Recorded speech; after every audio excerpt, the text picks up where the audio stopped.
नमस्कार दोस्तों, स्वागत है आपका आज की 10 बेहद और ज़रूरी समाचार में, जो कि सीधे इंडिया चाइना बॉर्डर से आ रही है, जिसमें चाइना को लगा बड़ा झटका।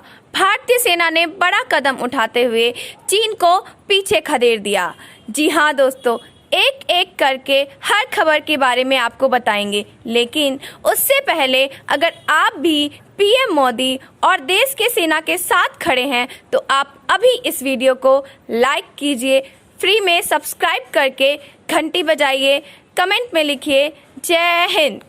तो करते हैं पहले खबर की तरफ। चीन को जवाब देने के लिए सेना पूरी तरह तैयार, फॉरवर्ड पोस्ट पर पहुंचाए गए भारी हथियार। जी हां दोस्तों, लद्दाख में वास्तविक नियंत्रण रेखा पर टेंशन चरम पर है। भारत और चीन की सेनाएं आमने सामने हैं और दोनों तरफ से युद्ध जैसी तैयारी और हथियारों की तैनाती की जा रही है। संसद में देश की सीमा के हालात की जानकारी देते हुए राजनाथ सिंह ने कहा कि हम शांति से मुद्दे का हल चाहते हैं, लेकिन अगर चीन ने कोई हिमाकत की तो हमारे जवान भी जवाब देने के लिए पूरी तरह तैयार बैठे हैं।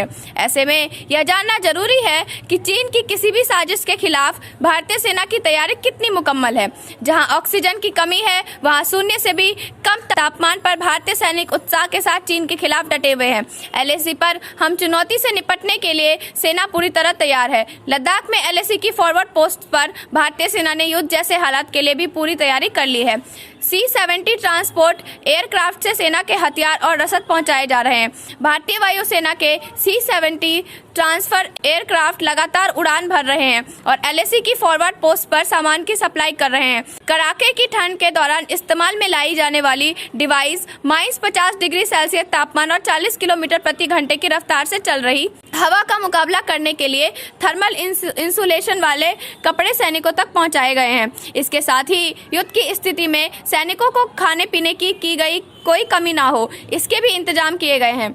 लद्दाख में फॉरवर्ड लोकेशन पर सैनिकों के लिए kerosene heater, special ration, clothing जैसे अहम सामान पहुंचाए जा रहे हैं। क्योंकि सर्दी आ रही है, लद्दाख में भारतीय सेना की यह तैनाती चेतावनी है उस चीन को जिसे लगता है कि सर्दियां आएंगी तो भारतीय सैनिक उससे युद्ध नहीं लड़ पाएंगे। सर्दियों में युद्ध के लिए भारतीय सेना पूरी तरह तैयार है। लद्दाख की फॉरवर्ड पोस्ट पर लगातार सैनिकों को भेजा जा रहा है, चाहे हथियार हो या गोला बारूद, किसी चीज की कोई कमी न पड़े, इसकी भी पूरी तैयारी हो चुकी है। एलएसी पर चीन अगर नहीं माना तो इन सर्दियों में चीनी सेना के मंसूबे का फेल होना तय है। चीनी सेना के हर मंसूबे को बर्फ में दफन करने के लिए भारतीय सेना पूरी तरह तैयार है। बता दें कि चीन को ऐसा लगता है कि जब सर्दी बढ़ती है तो भारतीय सेना पीछे हट जाएगी और उसे घुसपैठ करने और जमीन पर कब्जा करने का मौका मिल जाएगा। तो करते हैं अगली खबर की तरफ। लद्दाख सीमा पर तनाव जारी, 29-30 की झड़प में भी चली थी गोली, भारतीय सेना मुस्तैद। जी हाँ दोस्तों, भारत और चीन के बीच लद्दाख सीमा पर तनाव पूरी तरह से कम नहीं हुआ है। बॉर्डर पर चीन हलचल बढ़ा रहा है और भारत उस पर नजर रखे हुए है।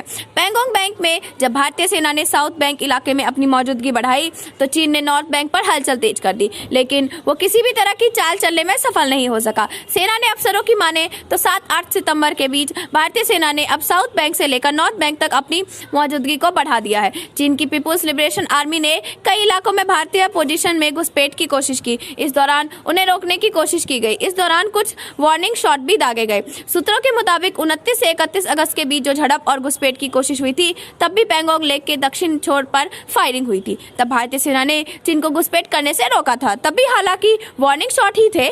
इस दौरान हल्की मशीन गन राइफल का इस्तेमाल किया गया था। इसके बाद भी बॉर्डर पर वार्निंग शॉट की कुछ घटनाएं सामने आई थी। आपको बता दें कि मई के बाद से तनाव की स्थिति बरकरार है, लेकिन अगस्त के आखिरी हफ्ते में फायरिंग की घटना ने माहौल को बिगाड़ दिया।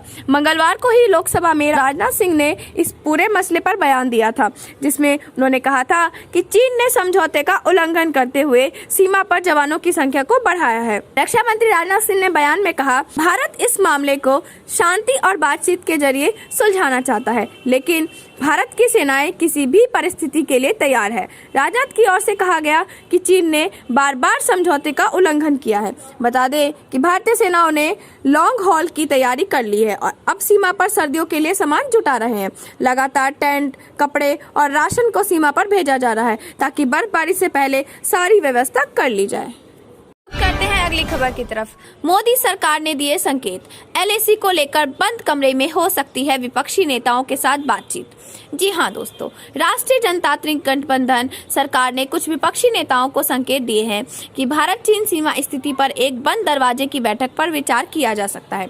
आपको बता दें कि संसद का मानसून सत्र में संवेदनशील मुद्दे पर पूर्ण सार्वजनिक चर्चा की मांग करने से बचने की बात कही है। हालांकि अभी तक इस तरह की बैठक में पर अंतिम निर्णय लिया जाना बाकी है। इस बैठक में सरकार वास्तविक नियंत्रण रेखा पर सैन्य गतिरोध को लेकर विपक्षी दलों को जानकारी दे सकती है।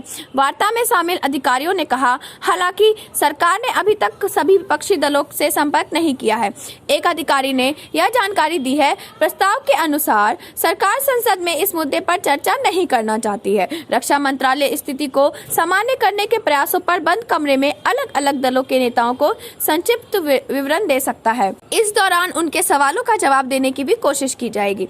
एक वरिष्ठ गैर एनडीए ने नाम नहीं लिखने की शर्त पर बताया, एक वरिष्ठ मंत्री ने मुझे यह कहने के लिए बुलाया था कि यदि वे सहमत होते हैं तो सरकार अलग अलग दलों के नेताओं के लिए एक संक्षिप्त बैठक के बारे में सोच रही है। प्रस्ताव पर अभी निर्णय नहीं हुआ है, इस पर चर्चा की आवश्यकता है। लोकसभा में कांग्रेस के नेता अधीर रंजन चौधरी ने इस तरह की बैठक की उपयोगिता पर सवाल उठाया। उन्होंने कहा, यदि समाचार पत्र चर्चा कर सकते हैं, सार्वजनिक चर्चा कर सकते हैं और बाकी सभी लोग चर्चा कर सकते हैं, तो भारतीय संसद ऐसी स्थिति पर चर्चा क्यों नहीं कर सकती है। रक्षा मंत्री राजनाथ सिंह ने भारत चीन सीमा स्थिति पर मंगलवार को लोकसभा में एक बयान दिया, लेकिन विपक्षी नेताओं को किसी भी स्पष्टीकरण की अनुमति नहीं दी गई। कांग्रेस नेताओं ने संसद परिसर में महात्मा गांधी की मूर्ति के सामने धरना दिया। चौधरी ने सरकार को याद दिलाया कि 1962 में जब विपक्ष के नेता अटल बिहारी वाजपेयी ने भारत चीन युद्ध पर बहस की मांग की थी, प्रधानमंत्री जवाहरलाल नेहरू ने 2 दिनों के लिए एक बहस आयोजित करने पर सहमति व्यक्त की थी। संसदीय मामलों के मंत्री प्रहलाद जोशी ने 1962 की बहस युद्ध खत्म होने के बाद हुई थी, न कि तब जब दोनों पक्ष इसका समाधान खोजने की कोशिश कर रहे थे। बीजू जनता दल के पिनाकी मिश्रा और तृणमूल कांग्रेस के कल्याण बनर्जी सहित अन्य नेताओं ने चौधरी का समर्थन नहीं किया। पिनाकी मिश्रा सरकार की इस बात से सहमत थे कि विभाजनकारी बहस को टाला जाना चाहिए। आप देख रहे थे आपका अपना चैनल। जय हिंद, जय भारत।